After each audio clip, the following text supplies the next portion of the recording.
Hello! So I've told a few stories before, and those of you that heard them all or know me or whatever, I know that they usually focus on the theme that I'm a female-to-male transsexual. For those of you that don't know what that means, it means when I was born, they put an F on my birth certificate. But I was about 3 or 4 years old. I already knew that there was something wrong with that. Now, this story's a little hard for me to tell, so bear with me. There's a couple things you should know about transsexual and transgender people before I get too far into the story. One of them being that there's a difference between gender identity and sexual orientation. So gender identity is who you are on the inside, who you know yourself to be, right? So my gender identity is male, regardless of how I was born. And sexual orientation is who you're attracted to out in the world. So if I'm attracted to women or men or whatever, you know, that's who I'm attracted to. That's my sexual orientation. And transgender people or transsexual people can be straight or gay or lesbian or bisexual or whatever works for them, right? Just like anybody else. And I know myself to be a man. I have an M on my driver's license. Actually, I have 2 because one of them's for motorcycle. It's true. If I'd known it was that easy, I would have bothered with the whole sex change thing. Anyway, so where it starts getting complicated is when I tell you that I have not had genital reconstruction surgery.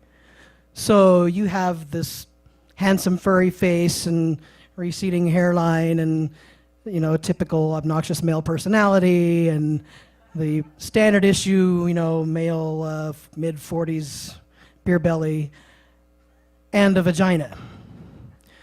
And that's kind of where the story starts, actually, is with my vagina. I don't really relate to the word or to the part, but there's never really been any viable options presented to me at this point because I don't have $65,000, $75,000 that it would take to have some sort of enhancement surgery done. And even if I did have that kind of money, the results really, I mean, no matter what you do, it's just not going to be what you really want it to be. And it's very risky. So here I am, and I have to kind of just deal with this. And that's not always really easy to be who I am. Now, when I was about 16, I was reading an article in Time magazine. This was in the late 70s. And I was reading about this woman named Anita Bryant who really hated homosexuals. I didn't really know what a homosexual was at that point because I lived in Indiana and it was very closeted and conservative. But I started reading and I kind of figured out what homosexual meant. And I was like, okay, well, they keep telling me I'm a girl. And I like boys, but I really like girls. And I knew this about myself. So I guess that means I'm a lesbian. I was okay with that for about 20 years. This was before the internet and before, you know, and there was no mention of the word bisexual or transgender in this article. It was just homosexual and gay and lesbian and, you know, the standard mainstream language of the time. So I didn't get that piece of information for another 20 years. And in the meantime, you know, I was okay living as a butch dyke. I was able to express my masculinity and still be accepted and have, you know, a decent corporate job and, you know, make decent money and things like that. But it just never really fit. And coming out in the late 70s, early 80s was the height of the lesbian separatist movement. So anybody that was a lesbian in that time who had anything to do with men, whether it was friends or part-time lovers or whatever, you were absolutely a traitor, and the other lesbians would not talk to you. You were shunned. And so I spent so much time immersed in this women-only space that I forgot a lot of things about myself.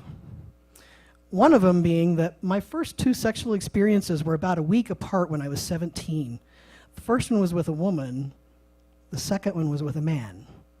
Granted, I was female-bodied and living as a woman at the time. So my first was a lesbian experience, my second was a straight experience. But I forgot this for a long time. It wasn't really until about 5 years ago. I transitioned 10 years ago, but it was about 5 years ago that I actually remembered this about my history. When I realized that I needed to transition and I had all the information that I needed, it really shouldn't have been a surprise to me that after a few months on testosterone, I started noticing men and started wanting to have sex with men.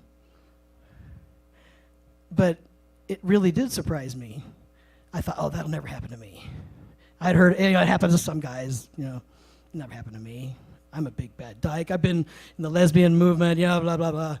Man bad, You couldn't even, at that time, you couldn't even have like dildos that looked like penises. They had to be like dolphins or, whatever. So the concept of like vaginal penetration by a real penis and all this stuff was like pretty much foreign to me. I'd had a couple experiences when I was in high school, but it really was a whole new thing. So this new exposure about myself really freaked me out. And I was still in Indiana at the time, and I started, kind of thinking about this idea, but I was too afraid to do anything about it. I'd lived in Indiana my whole life, stayed, there for 36 years until I moved to Tucson. When I moved to Tucson, things started changing. I started volunteering at Wingspan and for the Southern Arizona Gender Alliance, which is the local transgender support organization. And eventually it became my job, as Penelope said. We worked together for a long time. And I started educating people and telling people how great it was to be out and to be proud and to be true to yourself and really express who you are. And people will accept you eventually if you just be yourself. And at the same time, I started checking out these like men's sex websites and chat rooms and hanging out at this bar called the Venture Inn, which is the local dive bar for guys. And I was really feeling like a fraud because here I am telling everybody how great it is to be out and be queer and just be yourself, and the world will be okay, and everybody's the same, and we all deserve the same love and treatment and all this stuff. And yet, here I am on the down low, just like, some guy who's lying to his wife and his kids and spreading AIDS and things like that, I just really had a hard time dealing with the fact that I was homophobic. For some reason, it was perfectly fine for me to be a dyke, but I couldn't deal with being a fag.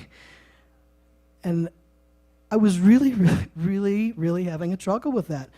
So, time goes by, and eventually last June, I meet this guy. For the purpose of the story, we'll call him Randy, because he's pretty randy. And that's British for horny. Anyway, Randy is a great guy. He's a successful businessman. He, drives a Beamer and an Audi, and he's about 7 years older than me, so he's, sort of the responsible, older guy, taller than me, and, just all this stuff that really, I really appreciated about him. And we got along really great for a long time, and I was really kind of feeling safe for the first time in my life of being, like, in a same-sex relationship with a man. It was a whole new concept for me. Completely different than being in same-sex relationship with a woman, even though I wasn't really a woman, was living as one. But this was a whole new thing, and I was finally feeling comfortable.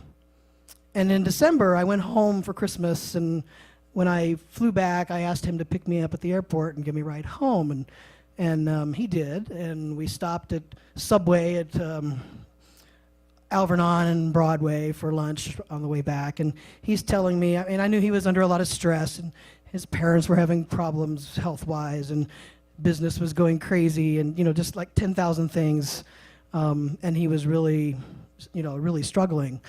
So halfway through the conversation of all these updates of what's happened since I've been gone, he looks at me and he says, "We need to talk."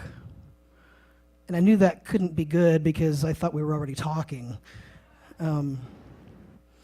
But basically what he said to me was that he needed to simplify his life a little bit, and that the other thing I didn't tell you is that I'm polyamorous, which means Poly meaning multiple and amorous meaning love, so multiple relations. I don't really do monogamy.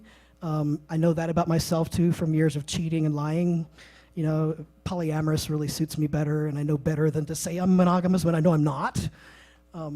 So he decided that he couldn't focus on more than one relationship, so he was going to stop seeing everybody except this one guy that he'd been seeing. And I kind of stopped listening at that point, and we talked a little bit more, and I don't really remember what he said, but we made some agreements about still being friends and stuff. But I told him that I needed to process, and that I would get back to him if I had more information. Well, I processed a lot, and I got really pissed off because I was, it's like I was finally feeling safe, and then he has the nerve to fucking break up with me after 10 years of me looking for somebody that I felt okay with. And I went through all these other emotions and the whole like Elizabeth Kubler-Ross thing about, death and dying and relationships. But what I got out of this was kind of unexposing myself as not being a fraud. Because what I realized through this process was I came to the realization that it wasn't being with a man that I was having such a struggle with.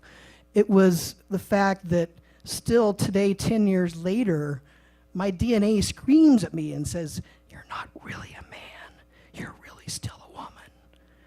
And so if I'm in a relationship with a man who's, a little taller, a little older, a little wealthier, a little this, little that, somehow that made him better than me or more than, and I was less than. So of course, automatically, that means I'm in the female role, right?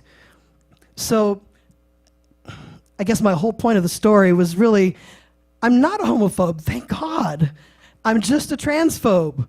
And that's not okay, but at least I know what I'm dealing with because I've been dealing with that my whole life. But what's really sad to me is that, I may never really know exactly what I want, and I may never be able to find what I want. But I'm pretty sure that somewhere in this process, some part of it's slipped away. Thanks.